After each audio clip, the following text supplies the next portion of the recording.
Il est 32, je propose de commencer. Donc bonjour à tous, ravi d'être présente parmi vous pour vous présenter avec Fadia donc les principes généraux de la consolidation. C'est un premier webinaire d'une série de 6 pour dresser le portrait de la consolidation, des sujets plus ou moins techniques, mais en tout cas, on va adresser du coup tout le process de consolidation. Voilà, donc l'idée, c'est si vous avez des questions, vous n'hésitez pas à les poser dans le chat ou par mail. Il y a les coordonnées qui vont s'afficher par la suite. Nous y répondrons tant que possible à la fin du webinaire, mais si jamais on n'a pas le temps ou si jamais ce sont des questions plus précises ou qui demandent des discussions, n'hésitez pas à nous envoyer un mail. Le support de cette présentation vous sera envoyé à l'issue dans la journée. Et puis, le replay sera disponible sur notre chaîne YouTube. Voilà, donc comme ça, vous pourrez revoir ce webinaire par la suite si vous le souhaitez. Voici donc le programme du premier webinaire. Donc, premièrement, les principes de consolidation, les différences entre la compta individuelle et les comptes consolidés, le périmètre de consolidation et les méthodes, le process de consolidation et notre offre consolidation et reporting. On commence par nous présenter, bien sûr. Fadia, vas-y, je t'en prie. Merci Claire. Bonjour à toutes et à tous. Donc, je me présente, je suis Fadia Reguet. Je suis diplômée d'expertise comptable avec 20 ans d'expérience dans la production des comptes consolidés. Des comptes consolidés donc au sein des entreprises du CAC 40, mais aussi des PME et des ETI, donc des entreprises à taille à taille intermédiaire. Donc, par ailleurs, je fais aussi de la formation et de l'enseignement donc depuis 2014 avec l'Ordre des experts comptables, mais aussi au sein d'universités, notamment celle de l'Université du Capitole à Toulouse, que je suis basée à Toulouse. Et depuis peu, je fais aussi de l'accompagnement et du coaching professionnel. Et ça, j'aurai l'occasion de vous en parler à l'issue de cette présentation. Claire, à toi. Et donc, moi, Claire Quillet, je suis associée chez PKF Arcelon depuis 2 ans maintenant. Expert comptable aussi. Je fais de la consolidation depuis 2007, date à laquelle je suis rentrée chez PwC. Donc, j'ai aussi quelques années derrière moi de production de comptes consolidés. Et je suis aussi professeure de consolidation pour préparer des masters CCA à l'épreuve UE4 du DSCG. Et donc, moi, je suis basée à Rennes, mais l'équipe consolidation PKF Arcelon traite des sujets sur toute la France. Je poursuis donc avec la présentation de PKF Arcelon, donc qui était la branche expertise comptable de PwC historiquement. PKF Arcelon, du coup, bon, le nom a changé, mais on n'est pas parti de zéro. On est parti avec toutes les équipes expertise comptable et les clients qui nous sont restés fidèles sur cette nouvelle entité, donc PKF Arcelon. Donc PKF Arcelon accompagne les organisations, les dirigeants, les entrepreneurs dans le pilotage de toutes les étapes de leur structuration, leur développement et leur transformation. Donc on accompagne les entreprises sur tous les sujets qui concernent les données chiffrées, donc de la paye, de l'expertise comptable classique, du commissariat aux comptes, de la gestion de patrimoine, de la stratégie, de la performance, des risques, etc. Vraiment tout ce qui touche aux données chiffrées. On est à peu près 930 personnes, 70 associés, 30 bureaux en France. Et donc, la particularité de PKF Arcelon, c'est vraiment d'avoir un ancrage régional. On a évidemment un bureau à Paris, mais on est très présent dans les régions et on y tient. Et pour vous donner un ordre de grandeur, on est à 93 millions de chiffre d'affaires. Voilà. Et donc, quand je disais qu'on traitait de toutes les données relatives aux chiffres, on traite évidemment de la consolidation, ce pourquoi je suis là aujourd'hui avec Fadia. Les principes de consolidation. Donc, ça commence par quand est-ce qu'on doit se poser la question de présenter des comptes consolidés.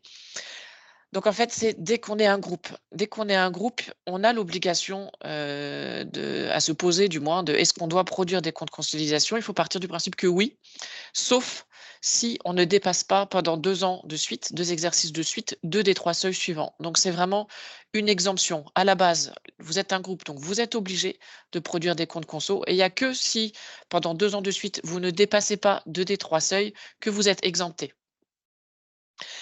Les 2 des 3 seuils, donc c'est un total bilan qui dépasse 24 millions d'euros de chiffre d'affaires, enfin 24 millions d'euros tout court, un chiffre d'affaires, pardon, hors taxe de 48 millions d'euros et des effectifs supérieurs à 250 salariés.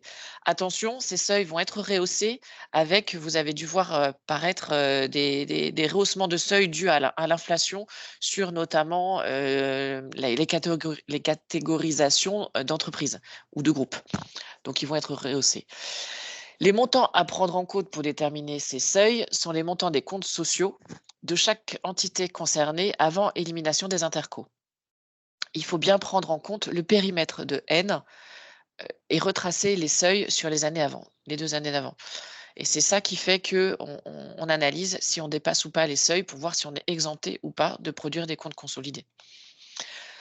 À partir du moment où vous êtes obligé de présenter, de publier des comptes consolidés, vous êtes aussi obligé de faire certifier ces comptes consolidés annuels par 2 commissaires aux comptes titulaires.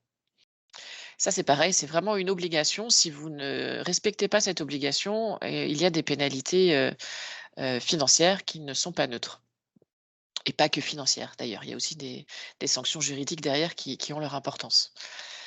Si jamais vous voulez, produire des comptes consolidés pour des besoins spécifiques, notamment à la demande de banques, de fonds ou de partenaires ou pour avoir une idée de l'évaluation du groupe, donc vous n'êtes pas soumis à l'obligation de les faire certifier parce qu'ils sont pas vous n'êtes pas obligé de publier et donc pas obligé de faire certifier.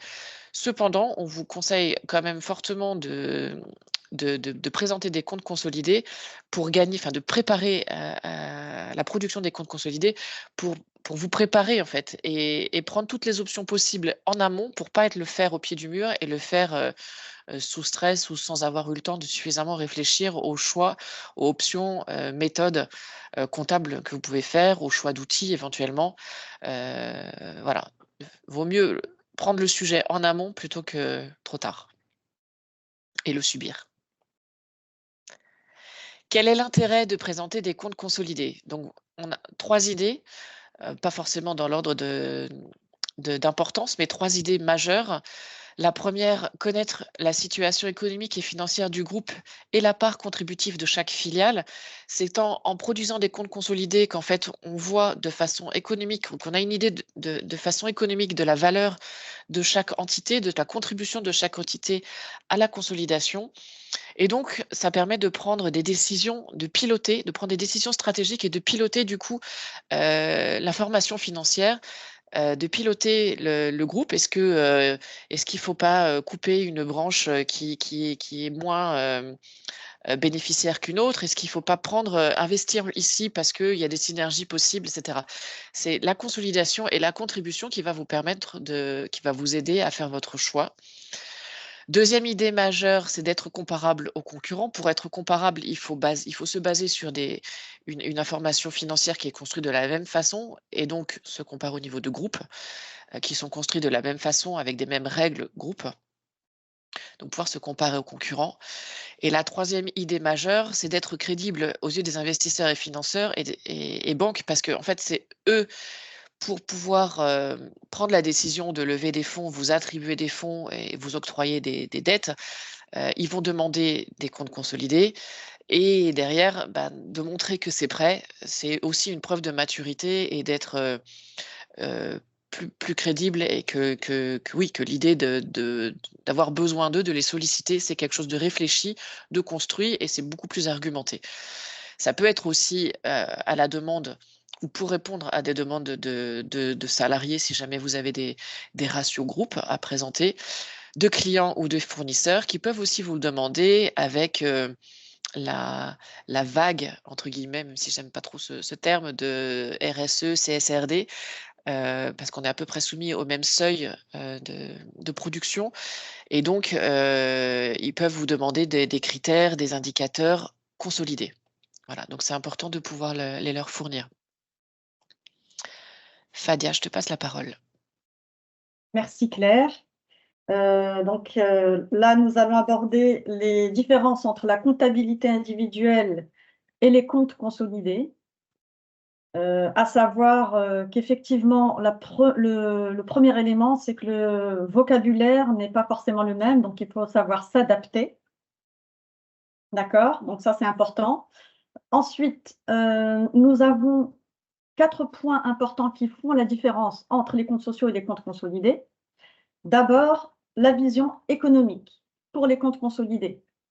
Donc, nous avons en fait une vision économique qui est différente par rapport aux comptes sociaux parce que les comptes consolidés nous permettent en fait d'avoir une vision économique de l'activité, donc globale, de l'activité, du patrimoine du groupe, du résultat du groupe, ce que nous n'avons pas en fait en compte individuel, parce que le seul élément en comptabilité individuelle, c'est la valeur des titres qui sont inscrits au bilan et qui est le seul élément d'information dont on dispose pour connaître en fait la participation détenue sur une autre entité.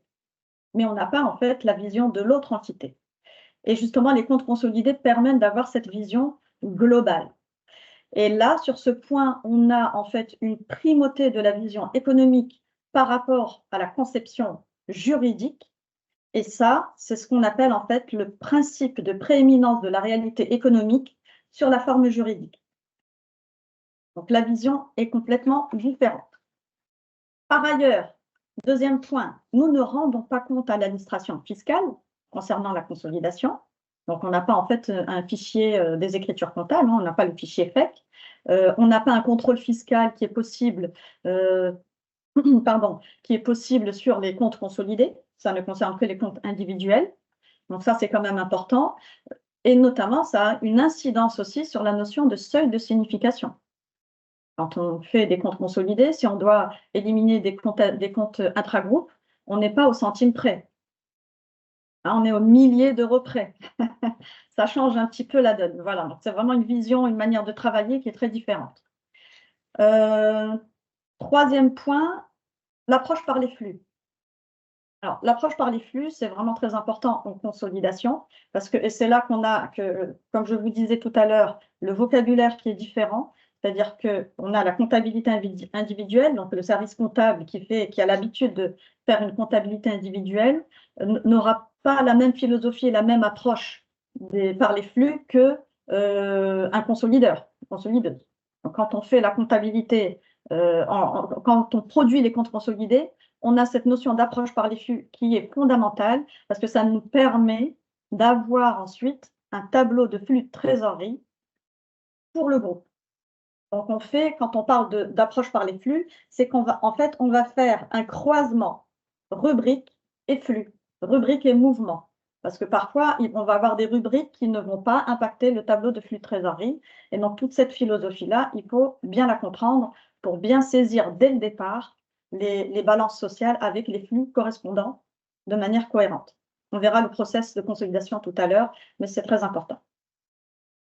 Quatrième et dernier point, les retraitements spécifiques.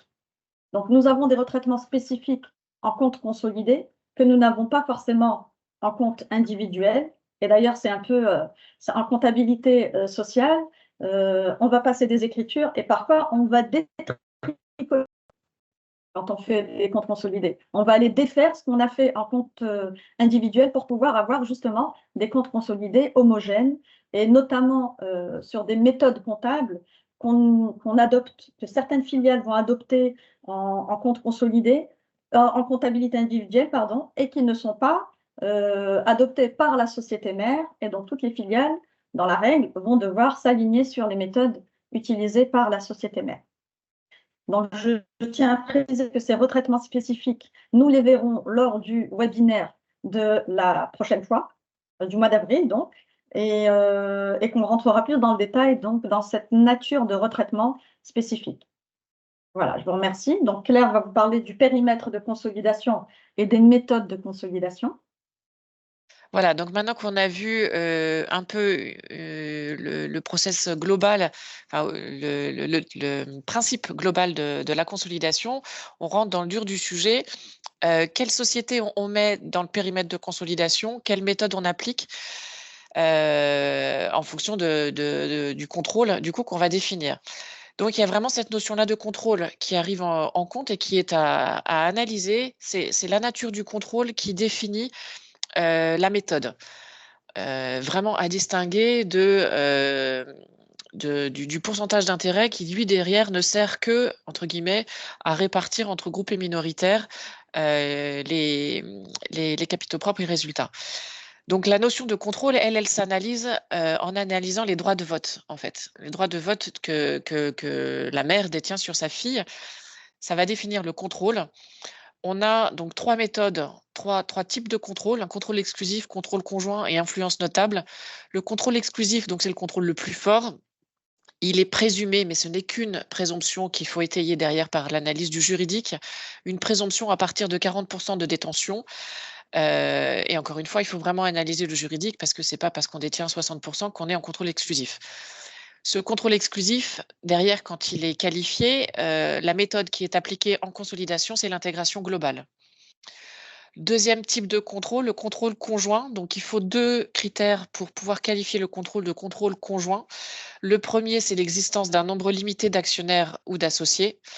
Et le deuxième, c'est l'existence d'un pacte d'actionnaires qui définit du coup la nature du contrôle par entité et qui décide de quoi. Et quand on a ces deux critères-là de réunis, on est en contrôle conjoint. Et donc, la méthode qu'on applique pour consolider, c'est l'intégration proportionnelle. Troisième type de contrôle, donc c'est plus trop un contrôle, c'est juste une influence notable. Elle est présumée à partir d'une détention de 20%, mais c'est encore une fois qu'une présomption. Il faut analyser le juridique. Et donc là, la méthode qui est à appliquer dans la consolidation, c'est la mise en équivalence. Alors rapidement, en quoi ça consiste? L'intégration globale, c'est qu'on prend 100% des actifs passifs, compte de résultat, engagement hors bilan de l'entité concernée. On remonte tout et on ne fait que répartir entre groupes et minoritaires les capitaux propres et le résultat. Donc là, en fonction du pourcentage d'intérêt, qui ici, du coup, maintenant a son importance. Quand on est en intégration proportionnelle, on ne remonte dans la consolidation que la quote-part de détention de l'entité concernée par le contrôle conjoint, également pour les engagements hors bilan. Et quand on est en mise en équivalence, là, on substitue, comme pour les deux autres méthodes, on substitue la valeur des titres, sauf que là, on ne substitue pas le passif, l'actif ou le compte de résultat, on substitue que la quote-part des capitaux propres retraités des méthodes groupe. Et donc, au bilan, quand on est en mise en équivalence, on ne fait apparaître qu'une ligne titre mise en équivalence en dessous de IMO financière. Et au compte de résultat, quote-part des résultats des sociétés mises en équivalence, c'est tout. Donc, ça peut avoir son intérêt aussi quand on veut ne pas afficher une dette, par exemple, enfin, on a rencontré le cas dans notre histoire, ou alors même de sociétés qui étaient mises en équivalence et qui veulent revenir en intégration proportionnelle ou intégration globale s'ils remplissent les critères, bien sûr, pour afficher un chiffre d'affaires intéressant qui n'apparaît pas quand on est en mise en équivalence. Donc voilà, il y a quand même une réflexion derrière à avoir, mais dans tous les cas, il faut pouvoir étayer, argumenter le contrôle, l'influence notable et donc derrière la méthode retenue. On a des cas d'exclusion du périmètre, parce que de base, on inclut tout le monde, mais on peut exclure de façon obligatoire, et on n'a qu'une exception prévue dans les textes français, en cas de restriction sévère et durable, donc exclusion obligatoire, et exclusion facultative, on a trois cas possibles, soit l'entité est non significative, mais non significative, attention, il faut prendre des agrégats qui sont parlants pour le groupe. Ce n'est pas les agrégats qui ne servent qu'à détermination du dépassement des seuils. C'est des agrégats qui servent au groupe. Deuxième cas d'exclusion ou d'exemption facultative, c'est quand on détient des titres, mais juste en vue de les céder. Donc, c'est plutôt spéculatif. Et le troisième cas, c'est quand on ne peut pas récupérer l'information dans des délais raisonnables ou sans engager de coûts excessifs. Voilà, donc à chaque fois quand même, il faut pouvoir argumenter le fait qu'on exclut du périmètre telle ou telle entité. De dire que, c'est une activité qui n'a rien à voir avec celle du groupe, c'est pas un cas suffisant, c'est pas une raison suffisante. Voilà. De dire que, j'en ai pas envie, c'est pas un cas suffisant. Désolée. Voilà. Et aussi quelque chose, une petite précision, mais qui relève un peu du bon sens, c'est qu'une filiale qui est en contrôle exclusif ne peut pas être détenue du coup par plusieurs groupes. Elle peut pas rentrer dans le périmètre de plusieurs groupes de manière exclusive. Voilà, voilà pour le périmètre. Fadia, à Voilà, toi. donc maintenant, merci. Maintenant, nous allons vous présenter en fait le processus de consolidation. Quel processus suivre pour pouvoir présenter des comptes consolidés, produire des comptes consolidés. Donc, il faut savoir, il y a un processus commun sur la présentation des comptes consolidés, quels que soient les cas que je vais vous présenter, les 4 cas que je vais vous présenter. Mais simplement, il faut savoir que en fonction des points que je vais vous dire là maintenant, si c'est une première consolidation ou consolidation annuelle certifiée, ça ne sera pas la même, on ne va pas axer, on ne va pas faire un focus sur les mêmes éléments. Donc, ces focus-là, je vous les présente maintenant avant de vous parler du processus de consolidation. Donc, quand il s'agit d'une première consolidation, on doit faire en fait le focus sur la détermination, d'une part, du périmètre de consolidation. Quelles sont les entités qui sont concernées par la production des comptes consolidés? Quelles sont les entités qui rentrent dans le périmètre? Et celles qui en sont exclues. Celles qui en sont exclues, il faut justifier pourquoi elles sont exclues. Pourquoi on n'en tient pas compte. Ça, c'est important. Parce que peut-être que dans les exercices futurs, ces entités, on devra les intégrer dans le périmètre. Donc, avoir un dossier de suivi sur ces points-là. Le calcul du goodwill. Donc, ça aussi, c'est important. Hein, le goodwill, on le verra plus tard, mais le goodwill, si c'est une création d'entité, il n'y a pas de goodwill. Et le goodwill, ce n'est que si on acquiert une entité déjà existante. Et troisième point, donc détermination de l'ensemble des retraitements qu'on appelle le top conso. Les retraitements top conso, on les verra plus tard au second webinaire, mais là c'est important parce que ça va permettre justement d'avoir des comptes consolidés fiables et sincères. Là, on n'oublie pas ces retraitements conso, on en fait vraiment une liste exhaustive, il faut que ce soit exhaustive et on va la revoir chaque année. Si c'est une consolidation annuelle certifiée, le focus se fait sur l'annexe consolidée.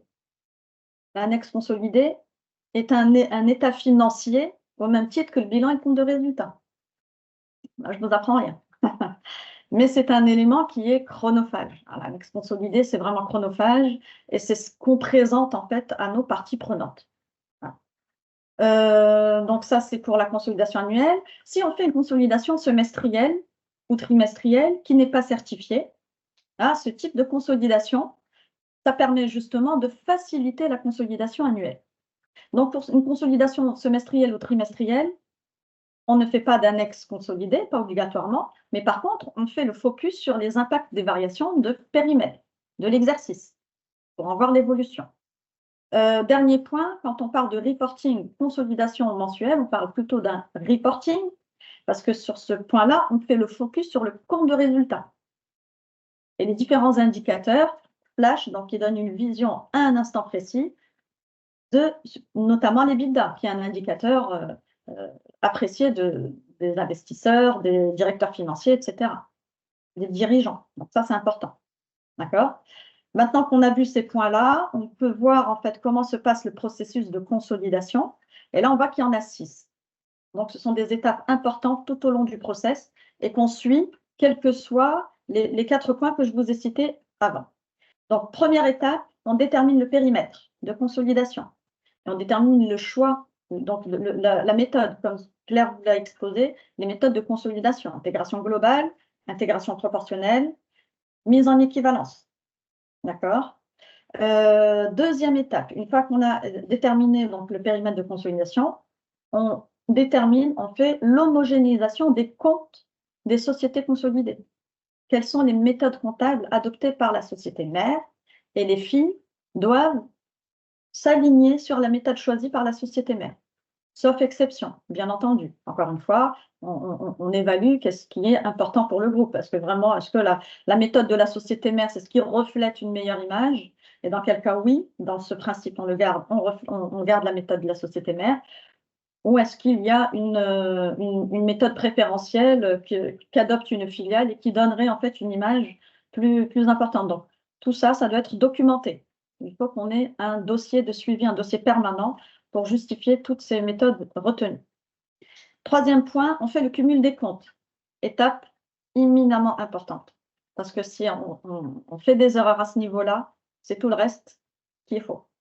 Quand on fait le cumul des comptes, on parle bien entendu des comptes sociaux, d'accord? Donc, on va faire le cumul des comptes sociaux, et c'est là qu'intervient justement cette notion de flux, parce qu'il ne s'agit pas juste de raisonner en solde, mais là, on parle de flux, et ça, c'est important. Donc, demander des éléments, par exemple, la variation des emprunts, les variations des IMO, du poste des IMO, donc au service comptable, et donc avoir un langage commun, leur faire comprendre pourquoi on a besoin de ça.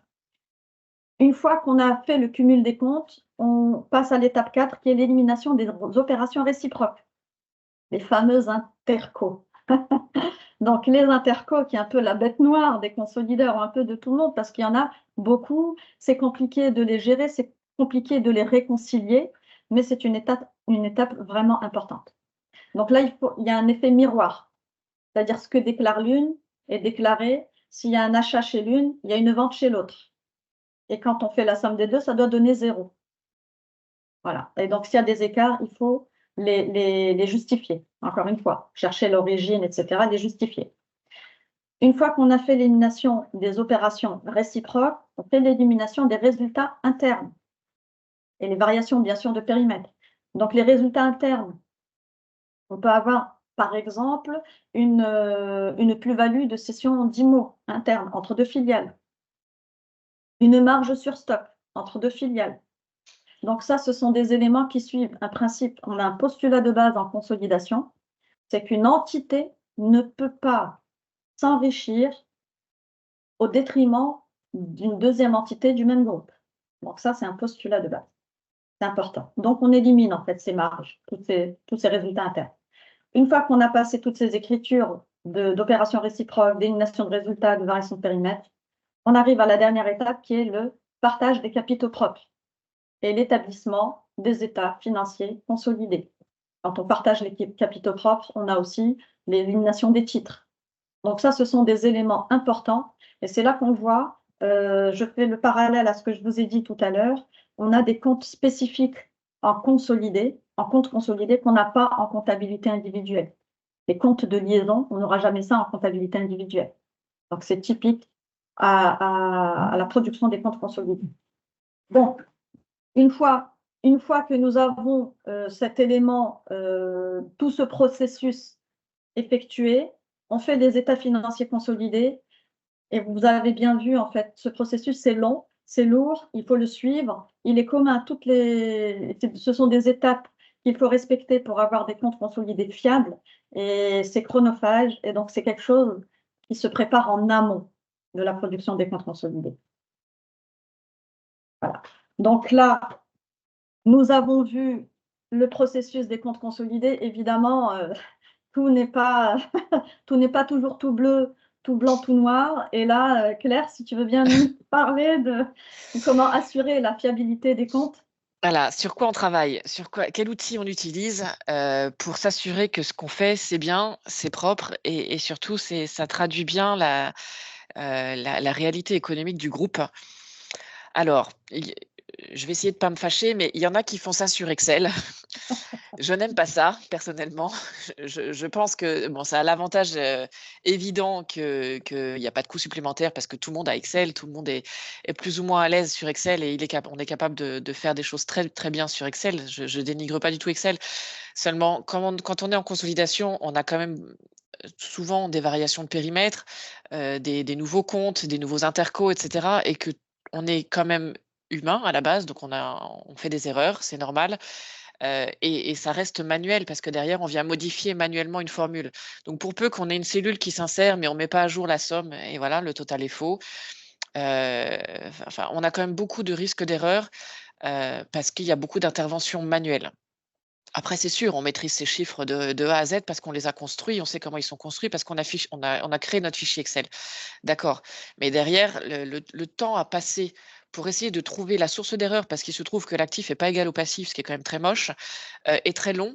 Et derrière, on peut s'arracher les cheveux. Et pour avoir audité ou pour auditer des comptes conso faits sur Excel, quand on me livre une conso sur Excel, je me dis par où je commence. Et en fait, je suis pas sereine parce que je me dis Excel, il y a des risques d'erreur. Voilà. Donc je ne prêcherai jamais une conso à faire sur Excel. Évidemment, je recommande l'utilisation d'un outil dédié à la consolidation ou qui sert entre autres à la consolidation, qui a l'avantage de sécuriser le traitement parce qu'il y a quand même beaucoup de traitements qui sont prévus, paramétrés, automatiques, et du coup, où il est impossible que ça génère des erreurs. La source d'erreur viendrait uniquement de l'alimentation des données, en fait, mais derrière, le traitement consolidé est sûr et fiable. Le fait d'utiliser un logiciel permet derrière de créer de l'analyse, de requêter. Il y a beaucoup d'outils qui permettent de créer des requêtes et donc de créer derrière des tableaux d'analyse. Je pense notamment aux ratios financiers. On peut automatiser ce genre de choses. Et derrière, on a une fiabilité. Quand un auditeur dit sur quoi tu as travaillé ta conso, eh ben, je l'ai fait sur tel outil. Ah, très bien, parce que du coup, j'ai à auditer l'outil, mais une fois que l'audit de paramétrage est fait, derrière, tout ce qui est automatique, je sais que c'est bon. Je sais que la répartition groupe-minot, elle est bonne. Voilà. Les limites, parce qu'évidemment, il y a aussi des limites. Il y a le coût. Il faut bien dimensionner le besoin parce qu'en fonction du besoin, on n'a pas besoin d'avoir la Rolls-Royce des machines, des outils de consolidation. Il faut bien mesurer le besoin pour mesurer dimensionner l'outil. Faire attention aussi en cas de maintenance, qui assure la maintenance, faire les maintenances. Là, on a eu il n'y a pas longtemps le nouveau règlement qui fait qu'il y a quelques règles qui ont changé.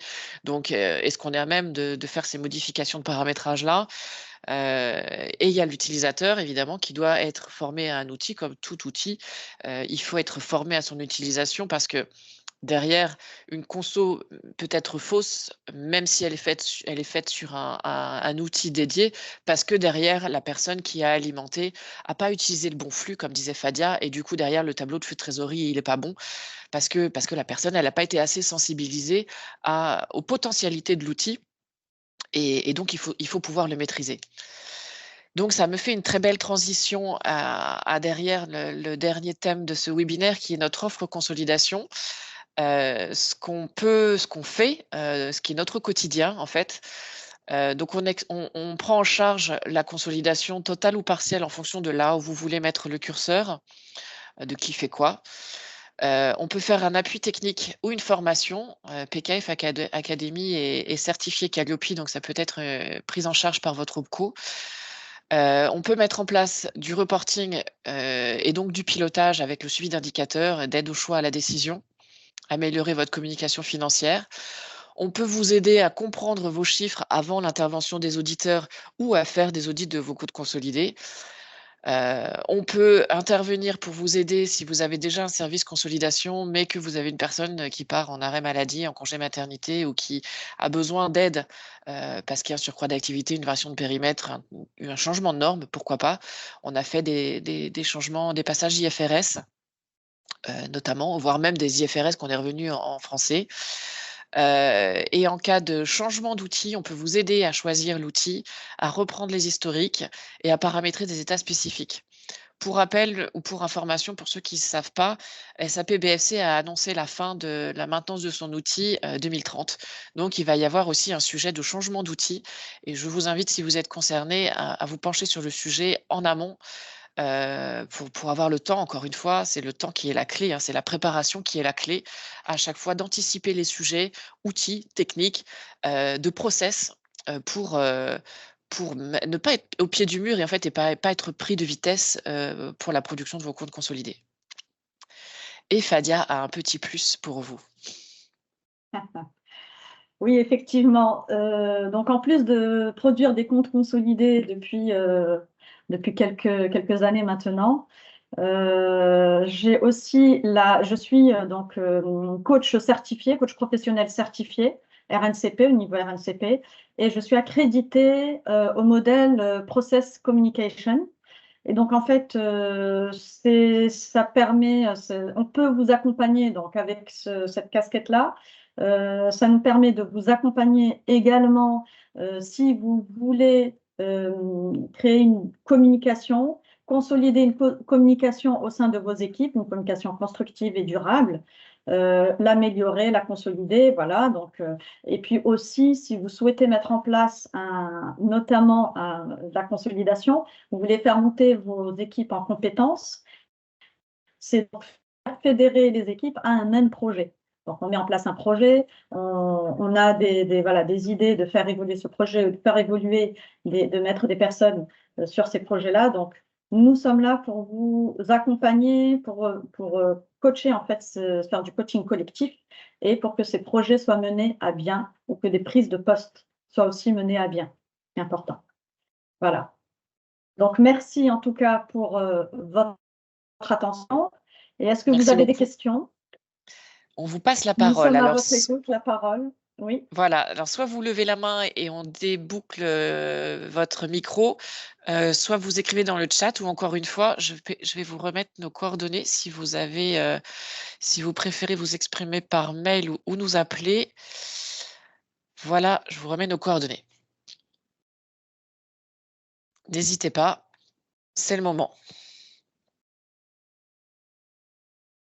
Encore une fois, du coup, le support vous sera envoyé à l'issue de cette séance, cette session, et le replay sera accessible sur notre chaîne YouTube. Pour information aussi, si c'est pas déjà fait, le prochain webinaire, du coup, c'est sur les écritures et les retraitements de consolidation, dont a parlé un petit peu Fadia tout à l'heure, mais là, on va rentrer, enfin, ça sera l'occasion de vous en présenter quelques-uns. Et ce prochain webinaire, c'est le 11 avril, jeudi 11 avril à 11h30. On a gardé le même créneau horaire. On sera ravis de vous y retrouver. Et comme ça, la consolidation n'aura plus aucun secret, enfin presque aucun secret pour vous. À la fin des 6, hein, parce que bon, là, on sera au deuxième. Oui, à Il la fin des 6, restera. effectivement. Effectivement. Donc, si vous avez des questions, n'hésitez pas. Si aujourd'hui, vous ne pensez à aucune question, mais que vous en avez par la suite, donc qui vous viennent à l'esprit, vous pouvez nous envoyer un mail à Claire ou à moi-même, ou aux deux d'ailleurs, hein, et on se fera un plaisir de vous répondre dans la mesure du possible. Merci Philippe, bonne journée. Bonne journée. Merci bien. Eh bien, écoutez, si on n'a plus de questions, Ah, Claire, si, il y a que une tu souhaites question ajouter dans quelque le... chose? Non, c'est pas une question, c'est un merci, bonne journée. C'est ça. Ouais. Merci bien. Eh bien, écoutez, nous pouvons conclure cette présentation. Merci beaucoup de votre présence et on compte sur vous pour la prochaine fois ou les prochaines fois, avec plaisir. Passez bon appétit et une bonne journée. Merci Merci. beaucoup. Au Au revoir. revoir. Merci.